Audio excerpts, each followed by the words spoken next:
What are the things that drive additional stress, drive that cortisol response? Poor quality sleep, more anxiety, more depression. So if you're prone to anxiety to begin with, that will probably get magnified. Women may find that in their cycles in perimenopause, all of a sudden they're like, why do I feel so anxious? Why do I feel like my heart's racing? Why do I feel like I can't sleep? And those things feed that stress response. So if you feel like you're not getting restful sleep and you feel like your stress is out of control, you're not going to make good food choices, it's going to lead to a constellation of domino effects that are going to go on in the body. So I think when I think about like current research that's ongoing, that's kind of specific to this genre, it's really helping women understand, like, you have to get on top of your stress management. Collective Insights is a voyage through topics and technologies revolutionizing human well-being. Groundbreaking approaches for a better world and a better life await you. Welcome to Collective Insights. Hi, I'm Dr. Dan Stickler. Before we get into this week's episode, I wanted to share with you about a protocol I'm passionate about in my practice. Now, everyone wants to slow down aging, but most of us aren't sure how to do it the right way. And there's something that I recommend that everyone can do, and it takes just 2 days a month.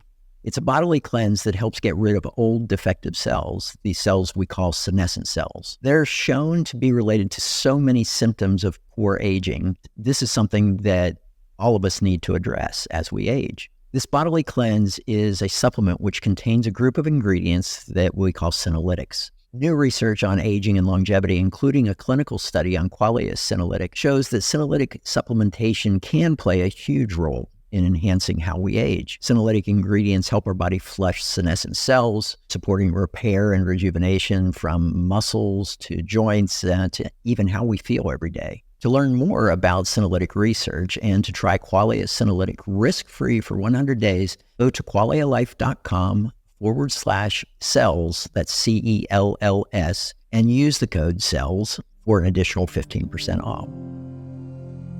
Hi, I'm Lauren Alexander from the Qualia team, and I'm so excited to welcome Cynthia Thurlow, a nurse practitioner and expert in intermittent fasting and women's health.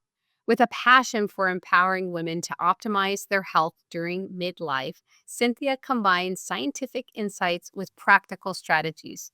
In this episode, we'll explore the complex nature of midlife stress, not just as a challenge, but as a biological tool we can harness. Cynthia will share actionable tips for turning stress into strength. Let's get started. Welcome, Cynthia. We're so excited to have you today to talk about everything that you're working on, your incredible work. We've been long fans of you at Qualia, so please tell us what you're working on right now. Or actually, before we start there, I'll let you tell us a little bit about yourself to people that may not know your work right now. Yeah, so I'm a traditionally trained nurse practitioner, and I worked in traditional allopathic medicine for over 20 years, first as an ER nurse in inner city Baltimore, and then later working in cardiology for 16 years. But the last 8 years have been really exclusively laser focused on helping women in perimenopause and menopause be able to advocate, educate them, inspire them to live their best lives and not buy into the mindset that, our best years are behind us. I would be, in fact, advocating that, we have to find the reframe constantly. Obviously, I have a wonderful podcast called Everyday Wellness. I've written a book called The Intermittent Fasting Transformation. I do a lot of public speaking, but really all solely focused on serving women at this unique time period in our lives. Awesome. So I want to start just talking about your book a little bit and the 45-day program. Why don't you describe a little bit of the book and the program to our listeners? Yeah, so the Intermittent Fasting Transformation came out of a talk that went viral in 2019. And when that talk went viral, my team and I were scrambling to put together a program to serve, actually at the time, men and women, be able to help them navigate going from not fasting, kind of a standard American diet, all the way through what are the tips and tricks that can allow them to have success with fasting. And so from that concept, this book was born, really laser focused on women. So women in, their peak fertile years under the age of 35, women in perimenopause and menopause. And for anyone that's listening that's not as aware of what perimenopause really represents, it's the 5 to 10 years preceding menopause.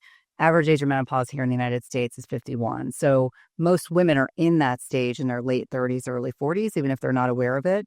And so it really honors the unique needs of women throughout their lifetime. And so it's speaking to women like, where are you in your cycle? What is your stress like? Are you sleeping? Are you managing your stress appropriately? Do you consume an anti-inflammatory diet, which is the antithesis of our standard American diet? And then also thinking about, just exercise, movement, how important all those things are. And then there's lots of little nuggets in between, but helping women understand their bodies, because even as a traditionally trained nurse practitioner, I know more about my cycle now than I ever did as a nurse practitioner in a traditional environment, because there just isn't enough focus on educating women about what's going on with their bodies day to day, week to week, month to month. What are some key education points about that you'd want to convey? Yeah. So if you're still getting a menstrual cycle, there's two distinctive phases. There's the follicular phase from the day of when you start bleeding up until ovulation. And there's a hormone called estrogen, which I always think is like our superpower. So it's the hormone that allows us to push our workouts. It allows us to, if we want to be ketogenic or a lower carbohydrate lifestyle, if we want to fast, that is the time to take advantage of it. We tend to be more insulin sensitive. So this might be a time that you can push those workouts, but you can probably have a little bit more discretionary carbohydrates. Just tends to be a time when we feel good. And then, there's ovulation where we have this fluctuation of hormones again. And then it kind of goes into the luteal phase, which is when progesterone predominates. And estrogen and progesterone are designed to work like two dancing partners. They're designed to balance one another out throughout their cycle. But progesterone tends to be the hormone that wants us to do more relaxation, do more, gentle yoga. You're probably going to need a little bit more discretionary carbohydrate, not a lot, maybe 100, 150 calories. And this is a time to back off of fasting. If you utilize that as a tool, this might be 12 hours of digestive rest. So I think that's a really key component, that there's a time in our cycle, if it is appropriate for us to fast, and a time when not to. And that's a big takeaway, along with the fact that irrespective of where you are in time and space, if you're not sleeping, if you're not managing your stress, if your diet is terrible and you're not physically active, you really have to kind of tweak those things, because fasting is one of many types of hormetic stress. So beneficial stress in the right amount at the right time. But if you're not using it effectively, it can end up being detrimental. And that's, unfortunately, I see quite a bit of that on social media, as well as with patients who, they take a really healthy, good strategy for a lot of people, and they go to an extreme. And the extremes are never where we want to be as women. Right. Right. So the book is a huge success. It's been 2 years now. Are there things that you wish that you could have gotten in the book, or you've learned now that are really key, of research that's emerged? Well, I think probably one of the most important things, and I did talk about this yesterday in my talk, it was one of those big things I said, I want everyone, men and women, to understand this concept. If you cannot get enough protein into your feeding window, and by that I mean 1 gram per pound per ideal body weight. So if your healthy weight is 140 pounds, that's what you're aiming for, is 140 grams of protein a day. And what I find is that most women are under eating protein chronically, habitually. And as we get older, as we're north of 40, we're losing muscle mass. We actually need more protein. And this includes men as well. We need more protein, not less, largely because we need more to trigger something called muscle protein synthesis, this leucine threshold that must be met to help build muscle. And so I think one of the things that I did emphasize in the book, but I would, put big blinking lights on top of it, is if you cannot get enough protein into your feeding window, you have to adjust your feeding window. And I think for a lot of people, if fasting is effective, they think more fasting is better, less food is better. Now, unless you're morbidly obese and you have quite a bit of ability to be flexible with energy needs, I think most people that are fasting, they're fasting too long, they're too restrictive at the sake of protein intake, which is catastrophic. Because what many people don't realize is that if we are not maintaining muscle mass as we get older, not only do we lose insulin sensitivity, which impacts metabolic health, but it also means we are more at risk for frailty. Frailty equates with falls. Falls, they're really bad markers for morbidity or mortality. It can be as simple as a hip fracture. But people that break their hips are more likely to die within the next year than those that do not. It isn't just the hip fractures, it's also head bleeds, people hit their heads. So I think when we're thinking in our 30s, 40s, and 50s, we have to be thinking ahead. We have to be proactive. And that's probably not something we're particularly good at as a culture. So that would probably be the big takeaway. The other concern is a lot of women, especially as they navigate perimenopause and menopause, and they become more and more weight loss resistant, they just think, I need to fast more, I need to eat less food. And so it's really echoing the message, and make sure you are nourishing your body. Make sure you are not, over restricting, because that is typically what I see is this pattern of over restriction over time. And if you live in a caloric deficit for years and years and years, ultimately that can also impact muscle. So kind of big takeaway that I think has just become more and more reaffirmed to me as I get older is more protein, not less. Make sure that your feeding window allows you to get enough protein in. And for some people, that means you have to have a 10-hour feeding window. And there's no shame in that. But it also means the people that are doing like these really tight, narrow feeding windows of like 2 to 4 hours, you're probably not getting enough protein in. I love that. Can you share your protein, like what you eat, what your protein is in a typical day? Yeah. And I've been very open on social media that, for me personally, my dad got sick this year. He fell, got a head bleed, and passed away. But one of the things that contributed to his death was frailty. And so for me, I have been really proactive about putting on 5 pounds of muscle. That 5 pounds of muscle is a lot harder at this stage of life on that. So it means 3 equal distributions of protein. So if I were at home, I probably would have had an omelet this morning. Each egg is 6 grams of protein. So it's probably 3 to 4 eggs. And then I'll probably be having some other protein contribution on that plate along with vegetables. And then that pattern's kind of repeated throughout the day. Last night I had True Food Kitchen delivered to the hotel, and I just had a burger, no bun, with a side salad. So it's this consistent, whether it's chicken, whether it's fish, whether it's beef, whether it's bison, whether it's eggs. I mean, a consistent 40 to 50 grams of protein in a meal with non-starchy vegetables. I do have carbohydrates. I think there's this misconception that carbs are all bad. A piece of fruit is not going to get you into trouble. If you're eating a lot of like pasta and bread, that is the stuff that gets us into trouble. So really 3 distributions of protein. I aim for 120 grams of protein a day. That's ideally what I'm looking at. And when I travel, it can sometimes get complicated. So sometimes I'll take essential aminos to kind of buffer what's going on. I do travel with like beef jerky and things like that, but that's never my first preference to eat. Cool. I love that. Okay, so we talked about food. I'm going to transition to stress and midlife stress. Lots of it, right? Uh-huh. A lot of it. Because for many of us, we're in the sandwich generation. We have aging parents. We have kids that are getting older, if we're fortunate enough to be in that situation. And so I think that for so many of us, what worked in our 20s and 30s no longer works in our 40s, 50s, and beyond. And so it's finding things that bring you joy. It's finding things that you can do consistently and you can do sustainably. Because anything that is not sustainable is not realistic. So if I were to say to you, I want you to get up and I want you to meditate for 30 minutes every morning, you'd probably say that's not sustainable. But finding ways, whether it's connection with nature, grounding in the morning, getting your feet in the earth. I'm big on breath work. I do find that's, for me, it's portable. I can do it anywhere.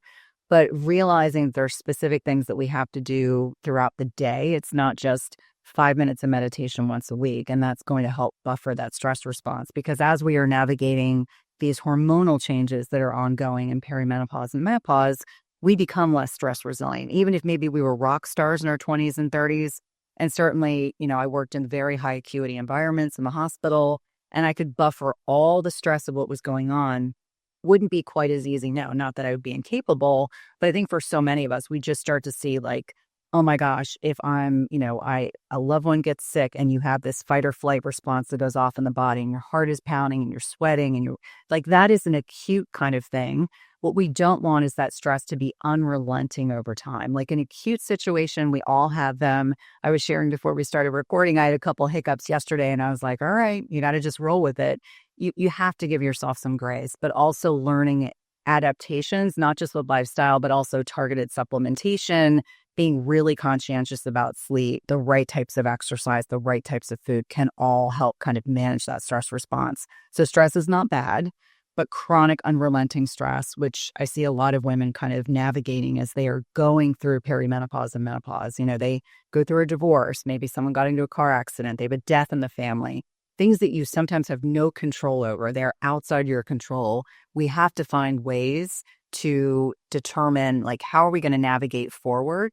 Whether that's, getting help and support, either with a therapist, you talk to a loved one, talk to a priest, or, you're someone that's a clergy member, however you need to do to be able to process that information and move forward. Like I tend to be, just of my personality is that when I'm navigating super stressful things, it's like, what are the 5 things I know I need to do right now to help me see through this hiccup so that I'm not going to be living in this fight or flight response? Because most, if not all of us, when we talk about the autonomic nervous system, there's a sympathetic nervous system, the parasympathetic, much like estrogen and progesterone, they're designed to work in combination in tandem to one another and find a balancing act.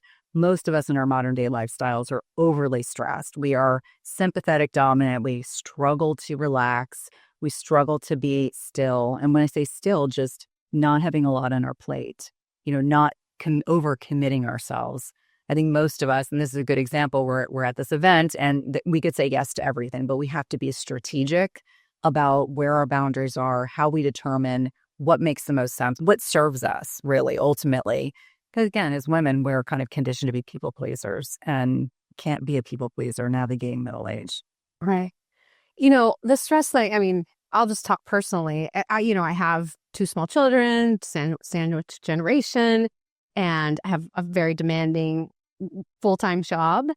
And, I'm always looking at clues about my stress resilience and things like that, biomarkers and metrics and things like that. And I haven't seen anything, I meditate and I do that, but I'm not moving the needle the way that I want. And I feel like I have this conversation a lot with other women in the same boat as me. Is like, I have all this going on. Yeah, I'm trying to meditate, but I'm not moving the needle at bringing, my resting heart rate down or, my readiness score. What do you do? What do you offer them?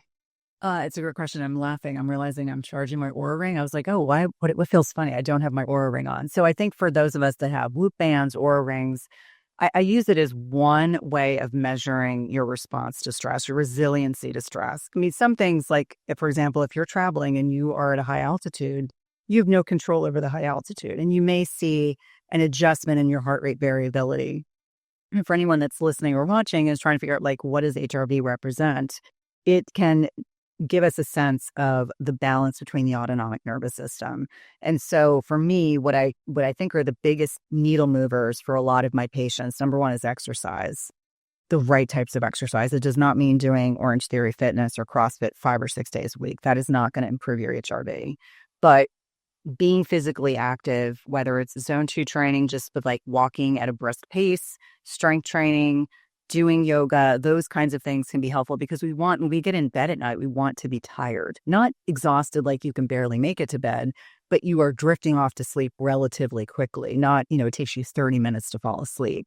Number 2, I do find that, it's that obligation. If we are constantly saying yes to everything, we don't have healthy boundaries, we are not respecting ourselves enough to say, I'm sorry, I can't commit to doing something on Friday night. I'm sorry, I can't commit to 3 activities. And I know when my boys were younger, Saturdays were, you're up at 7:00 in the morning, taking them to games. And then, you'd have a birthday party that my husband and I were going in 2 different directions.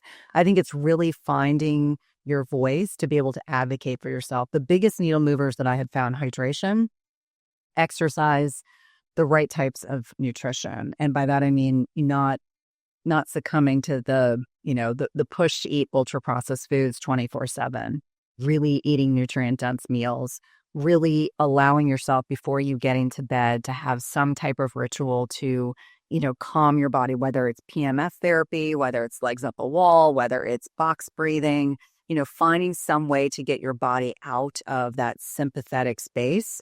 And sometimes things that stimulate the vagus nerve. So like humming, gargling, singing can all stimulate the vagus nerve, which is a wonderful nerve that is the longest nerve in the body. It's a cranial nerve.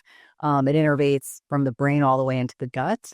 But stimulating that nerve in and of itself can help kind of, flip you out of that sympathetic space. So I think for each one of us, when I'm working with women, I'll have them understand, like, some HRV metrics are genetically mediated. Some of them are gender mediated. Like, as a middle-aged woman, I do not think my HRV is ever going to look like my 19-year-olds, and that's totally okay. So I think that the one thing that I remind people is, if your HRV is 50, it's not realistic that you're suddenly going to be 100. Like, if your HRV is 50, You might get to 60, you might get to 65, but understanding like, I know when I wake up and my HRV is 30, I'm either getting sick, I'm at altitude, or I'm really not taking care of myself. So I look at it as one of many metrics that can give us insights, but it is not the only metric. And I remind people, if you're going to wear wearables, you have to be willing to look at the data and take it as I'm checking in with myself, but not to use that as a means of additional stress. Just like if someone's wearing a continuous glucose monitor and they get stressed out because they're watching their glucose variability, I'm like, it is one of many metrics. Like, let's look big picture. And I think that wherever your baseline is, it's something that you can improve upon, but it generally means that you have to start with the healthy boundaries. Because again, we as women, we're people pleasers. Yeah. Wow. It's all the hard stuff. I wish I could say it's like this one hack that's going to make all the difference, but unfortunately, that's not the case. Yeah. You gave a lot of great tips about optimizing stress. I think everyone intuitively understands the importance of that. But do you have any research or like stats that you can throw at us about the why behind stress management? Well, I can tell you right now, I'm working on my second book, and it's really looking at the impact of perimenopause and menopause, looking at the gut microbiome and how that impacts the entire body. So I can speak at it from that lens because I'm so knee deep in all the research, but understanding that stress in and of itself, if it's chronic and unrelenting, not I almost got in a car accident and my fight or flight is going off, or I get in an argument with a loved one, that's kind of acute situational stress. But the chronic unrelenting stuff over time can damage the lining of the small intestine. So your listeners may or may not know, the small intestine has just one cell layer thick. So it's easy to damage it. But as we are navigating perimenopause and menopause and we're losing estrogen is one of these immune signaling molecules in the gut. And so if we are dealing with chronic unrelenting stress and cortisol is high, at least initially, that can damage the lining of that small intestine. That can contribute to the opening of these tight junctions that can allow food particles, if you're eating, allow the food particles to leak into the bloodstream and drive an inflammatory response and can lead to food sensitivity. So that's why so many women in middle age suddenly are becoming sensitive to gluten and grains and dairy and so many other things. And it's a direct reflection of what's going on in the gut. So there's a lot of research centering around what changes are happening in the gut microbiome vis-a-vis the stress response, chronic unrelenting stress. And that can lead to things like weight loss resistance. It can lead to opportunistic infections. It can lead to, that damage to the lining of the small intestine, which if you're navigating perimenopause and your estrogen's all over the place throughout perimenopause, and then it drops off a cliff at the tail end. Both progesterone and estrogen have a lot of benefits on the immune system as well as the gut microbiome. And stress is one of many lifestyle factors that can make it so much harder to be able to navigate successfully, this transitional period. So when I think about the research that I'm looking at right now, you got to manage your stress because we become less stress resilient. Because the very beginning of perimenopause, we have less secreted progesterone from the ovaries. So our ovaries are literally the aging clock in a woman's body. Our eggs are as old as we are, and there's only so many eggs until, we're transitioning to menopause. So helping women understand that as we are not having as much progesterone produced in the body, we're dealing with more anxiety, more depression, impacts our sleep. What are the things that drive additional stress, drive that cortisol response? Poor quality sleep, more anxiety, more depression. So if you're prone to anxiety to begin with, that will probably get magnified. Women may find that in their cycles in perimenopause, all of a sudden they're like, why do I feel so anxious? Why do I feel like my heart's racing? Why do I feel like I can't sleep? And those things feed that stress response. So if you feel like you're not getting restful sleep and you feel like your stress is out of control, you're not going to make good food choices. It's going to lead to a constellation of domino effects that are going to go on in the body. So I think when I think about like current research that's ongoing, that's kind of specific to this genre, it's really helping women understand, like, you have to get on top of your stress management. As unsexy as it is, because I wish I could say it's one supplement that's going to fix it all. It's usually a bunch of lifestyle changes that will lead that. I'm glad you talked about supplementation, though, because it does play a role in it. Well, what are your thoughts? I think that when someone's dealing with acute and chronic stress, I think about adaptogenic herbs, which are well-researched. especially ashwagandha, which can be stimulating and also tonifying. So if depending on what your cortisol distribution is looking like, and I always advocate that people get saliva-based testing to get a sense for 24-hour cortisol distribution to see where you are. So as a baseline. I really like B vitamins because we know we lose B vitamins and vitamin C as an example when we're stressed. I also really like adaptogenic mushrooms. So not, these are medicinal mushrooms, cordyceps, reishi, whether it's in a drink, whether it's a supplement. I mentioned earlier that my dad passed in June, and immediately I knew what I needed to be adding to my supplement stack so that I could help buffer, because your adrenal glands take a little bit of a hit in perimenopause. And sometimes we call it adrenal pause. So it's not just perimenopause, menopause, it's adrenal pause, it's thyroid pause. All these different organ systems really do have to get recalibrated. So giving your adrenal glands a bit of love is going to be very important. But as a baseline, those are the things. Magnesium is another one, very, very important. In fact, in cardiology, we did so much electrolyte management. I always say I'm like the magnesium queen because I take multiple forms of magnesium throughout the day, even to help with sleep support, but just general repletion that I think most, if not all of us, benefit from. But like as a high level, those are pretty consistent recommendations. And then depending on what people need, some people, if we get the saliva-based testing and we're using that in conjunction with blood markers, it's like, what other support do you need? Are you dropping off in the afternoon? Like, is your cortisol distribution, which should be highest in the morning, ebbs and flows throughout the day, and lowest at night? Some people have the complete opposite. They're really low in the morning. They're dragging. And what do they lean to? They lean into caffeine, which just kind of exacerbates the situation. So more often than not, we're really looking at targeted supplementation. Do they need a glandular product, meaning a supplement that's made with either pork or beef adrenal glandulars that you can utilize short term only, but for many people can help buffer that stress response. If it's an acute issue, they really need a lot of support. I think about products like phosphatidylcholine, which is very nourishing for the brain. There's all sorts of tricks that we can use throughout the day, just depending on what type of support an individual needs. That's awesome. Do you have any stories of people you've worked with and how you've been able to see the change that's possible? Yeah, absolutely. So I work with a lot of what I would describe as C-level executives, people that run companies. They can't just cut off their job. So helping them understand, like, we have to find small ways that we can integrate. So there's a woman actually I've been working with for about 6 years who's absolutely wonderful, does a lot of travel. She is the main breadwinner, so she has a lot of responsibility on her plate.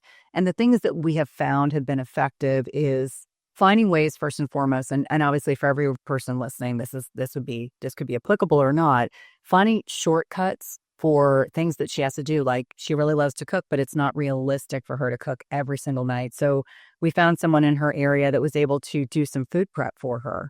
And that allows her to feel like she's still contributing to, creating healthy meals for her family, but she's not spending hours on a Sunday afternoon doing a lot of food prep.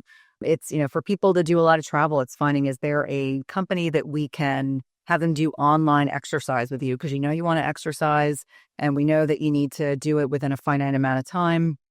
So finding online programs where trainers will get on, and it being very cost effective, we'll get online with them, train them for 30 minutes with body weight exercises so they don't have to worry about carrying things around with them. But this woman in particular went from being insulin resistant and just struggling with weight loss resistance, even though she was doing a lot of the right things, to now we have got her so fine-tuned. She's, for the first time, we have really got her blood sugar well balanced. I mean, we tried everything up until pharmaceuticals, because at her request, but we just got to a point where we had tried everything you can imagine, berberine, inositol, everything that, I can use supplement wise before we start pulling out medications. Ultimately had to integrate some medications that, along with the lifestyle, she's taking more vacations.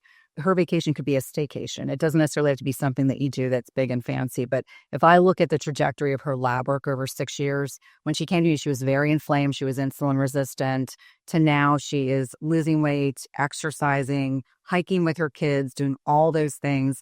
And it has a lot to do with those lifestyle measures that even for someone who has a super demanding job, they still can make those changes and do so successfully. All the way down to women I work with who are stay-at-home moms who feel like, when their kids go to school, that's the only break that they get in their schedule all day long. And again, finding ways for them to deal with lifestyle-based interventions first. Sometimes it's putting themselves to bed 30 minutes earlier every night. Because what do most moms do that have young kids? Their kids go to bed. They're like, woohoo, kids are in bed. I can finally get my to-do list done. And then they spend 3 or 4 hours catching up on chores or housework. And I'm like, go to bed earlier. That is one of the best things you can do. Encouraging people to find some type of exercise that they like, even if it's just starting as like walking outside with their dog when their kids get on the bus. Finding ways to make their lives easier without necessarily have to spending a lot of money, because I'm very sensitive to that. I think that unfortunately we sit in a place of privilege that we can say, oh, use this, wear your trackables, your wearables, grab this supplement. For some people, it's like they can't even wrap their heads around making 2 or 3 changes. So we usually start small. It's like, what's the low-lying fruit? Trying to say to some, okay, does the alcohol serve you? For a lot of the women when I'm working with them, I'm like, let's examine your relationship with alcohol. This is not a judgment. Do you feel like that alcohol that you're having at night is serving your ultimate, your best benefits? But usually the things that we start with are low-lying fruit, finding out what their goals are, because I find it is much more motivating. At the very beginning when I transitioned from traditional allopathic medicine to my own practice, I was used to working in a hospital. I was like, I'd give someone 20 things we needed to work on. Now it's like 3 things. And it could be go to bed 30 minutes earlier, drink more water, add some electrolytes, add some magnesium at the end of your day. Like, that's simple, because I want my patients to have small wins so they feel successful, and then they're more motivated to move forward. But what I can tell you is, without question, every woman that comes to see me, their biggest concern is weight loss resistance. So I always remind them we have to get healthy to lose weight. And so it's like we have to re-engineer what is contributing to why their body feels like it is being chased by a saber-toothed tiger all the time, and it's not feeling safe and isn't going to allow her to lose weight. It's like figuring out what are the things that I can do to motivate her in a positive direction. Wow. Yeah. That's really exciting. And it's exciting to hear stories of, like, as a woman is aging, that she can also, by introducing these interventions, age, like, kind of not only work with the aging process, but actually sounds like reverse it in the case of you describing your client that was 6 years on that journey with you. Yeah. Well, and it was the thing that I've just learned, that I am a reformed people pleaser. So maybe in the beginning, I wasn't as direct as I am now, where I'll just say, listen, I've been watching X, Y, and Z over the last 6 to 12 months. I think if we don't intervene here with this intervention, whatever that is, whether it's a GLP-1, whether it is a medication, whether it's a supplement, whether it's you need to have a conversation with your spouse because they need to help out around the house, because it sounds like you're the one doing all the work. Maybe you need to hire someone to help, like, just do like laundry for you. If that's like your biggest, like, you don't want to deal with laundry, maybe we have someone come to your house and just do laundry once a week. If that's going to alleviate a lot of stress and tension, but helping women figure out for themselves, like, what ultimately is going to be most beneficial. Can we talk just for a second about GLP-1? Sure. Like, where's your stance on it? I have evolved. I would say at the beginning, before I fully understood the drugs, the mechanism of action, where they work, it's not just in the gut. We have GLP-1 receptors in our brain. We have them throughout our body. But I think that I have now gotten to a point, as I've started using them in my clinical practice, I think that they can be a wonder drug. I have seen incredible things happen, not just personally, but also professionally. People who have had autoimmune disorders where they have chronic pain, they're gone. People that need to quiet the noise in their head because they're snacking at night. I mean, and I'm talking about like small doses, microdoses, smaller than what the pharmaceutical companies would advocate patients use. So I think these kind of microdosed drugs can be incredibly influential, especially for people that are starting on that slip slide, like they're not yet diabetic, but they're becoming metabolically unhealthy. Even if they're at a healthy weight, I mean, you can be skinny fat. That's the one thing that Megan Ramos calls it TOFI. Thin on the outside, so thin on the outside, fat on the inside, because I think we assume if someone is slim that they're healthy, and that's really not the case. So I've been able to use them successfully with multiple patients, very much with them understanding, like, we need to quiet the noise in your head, because for so many of them, they don't eat enough food during the day. They come in from work, they want to destroy the pantry, or they're the snackers, like they're the chips and ice cream people, and at nighttime, they're it's almost mindless. They don't even realize that they're doing it. And if we can quiet that down and we can get their insulin under better control and their blood sugar under better control, I've seen some incredible things. Do I think that my greatest concern is if you are not strength training and you are losing weight, you are very likely losing muscle mass. So two things that are non-negotiables, and I make sure my patients understand this. Number one, you have to eat enough protein.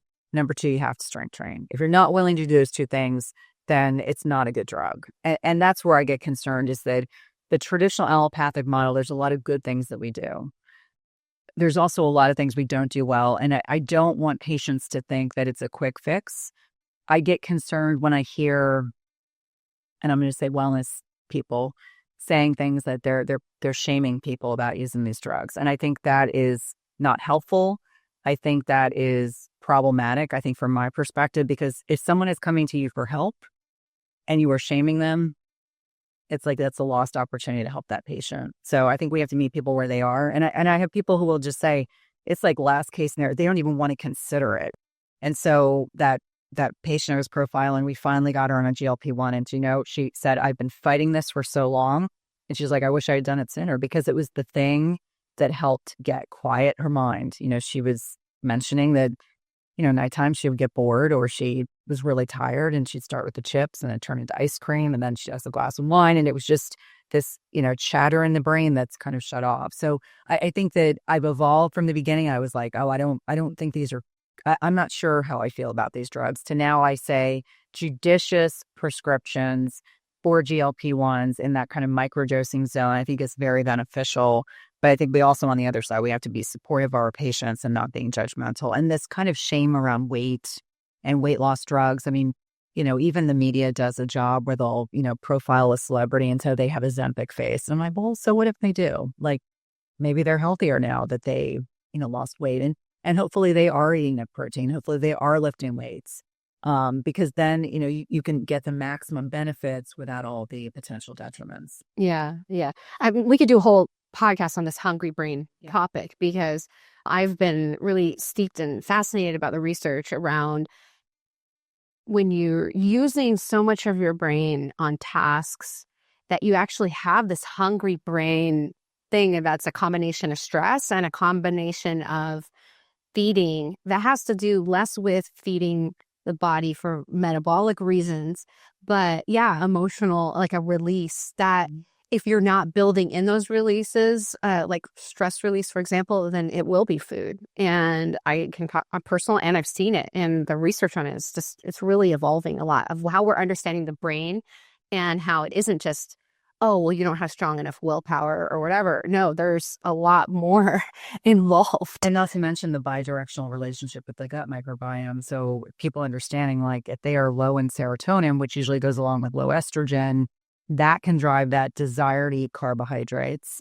It's this metabolic hormonal mechanism, and it's this bidirectional relationship between the gut and the brain. So if your gut is not making enough serotonin and you're feeling sad or feeling like you need a comfort mechanism, for a lot of people, food is their comfort mechanism.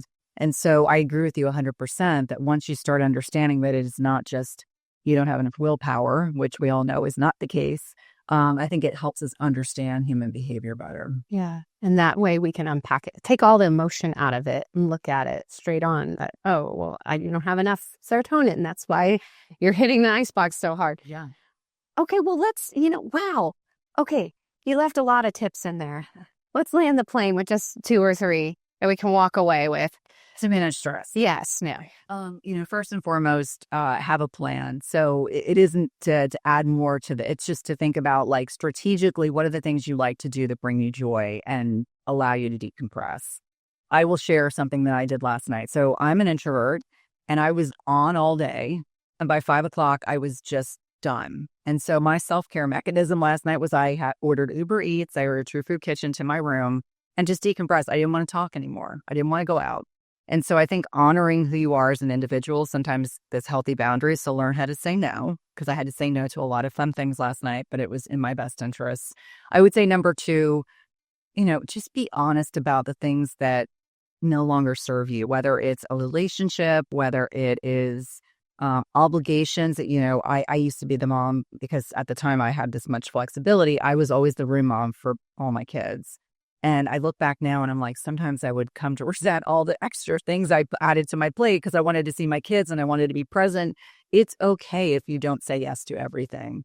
But I think we also have to be mindful of sleep. I think sleep is one of the best ways to, manage and regulate hormones. We know based on the study research, if you're getting less than 6 hours a night of sleep, you're missing opportunities to balance your blood sugar. You're missing opportunities to control, if your glucose is not controlled, your insulin's not controlled, your cortisol is not controlled. I mean, it becomes this kind of hormone hierarchy. So get 7 to 8 hours a night of sleep if possible, and prioritize it. And if that means you say no to obligations, do not feel guilty about it. End of discussion. No is a full sentence.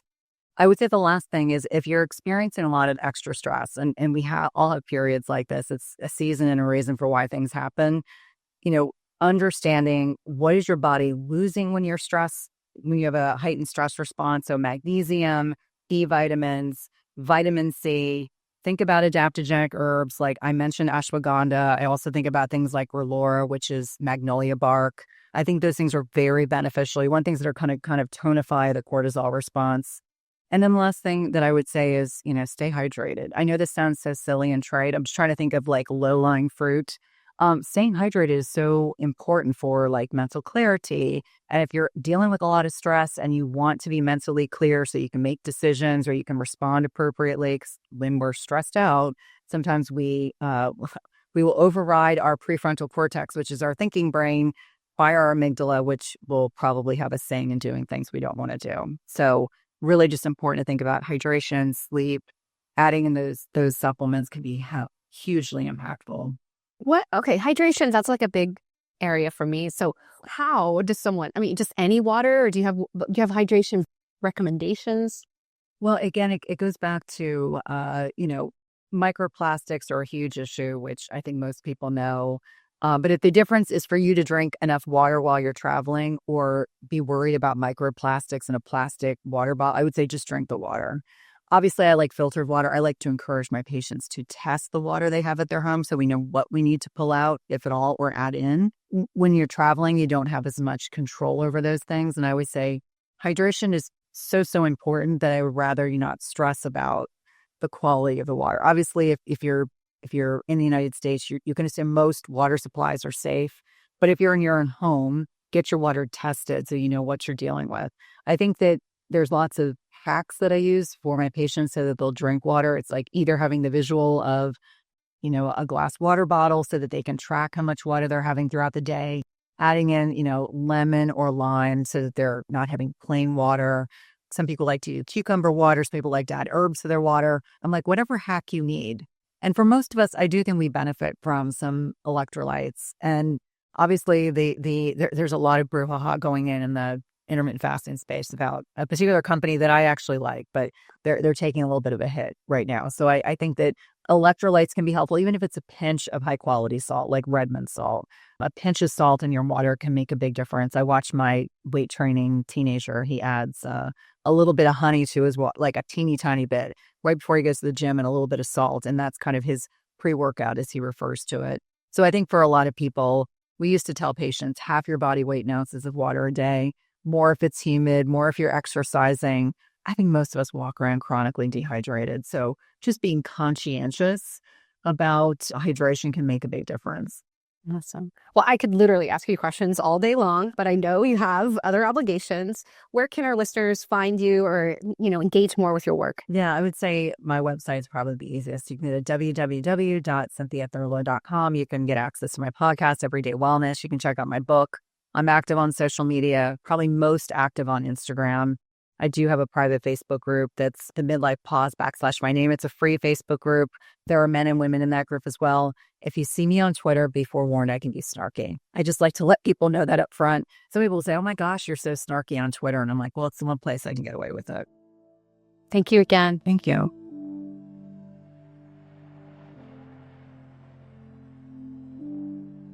This podcast is for informational purposes only. The podcast is not intended as a substitute for professional medical advice, diagnosis, or treatment. You should not use the information on the podcast for diagnosing or treating a health problem or disease, or prescribing any medication or other treatment. Always seek the advice of your physician or other qualified health provider before taking any medication or nutritional, herbal, or homeopathic supplement, and with any questions you may have regarding a medical condition. Never disregard professional medical advice or delay in seeking it because of something you have heard on this or any other podcast. Reliance on the podcast is solely at your own risk. Information provided on the podcast does not create a doctor-patient relationship between you and any of the health professionals affiliated with our podcast. Information and statements regarding dietary supplements have not been evaluated by the Food and Drug Administration and are not intended to diagnose, treat, cure, or prevent any disease. Opinions of guests are their own, and this podcast does not endorse or accept responsibility for statements made by guests. This podcast does not make any representations or warranties about guest qualifications or credibility. Individuals on this podcast may have a direct or indirect financial interest in products or services referred to therein. If you think you have a medical problem, consult a licensed physician.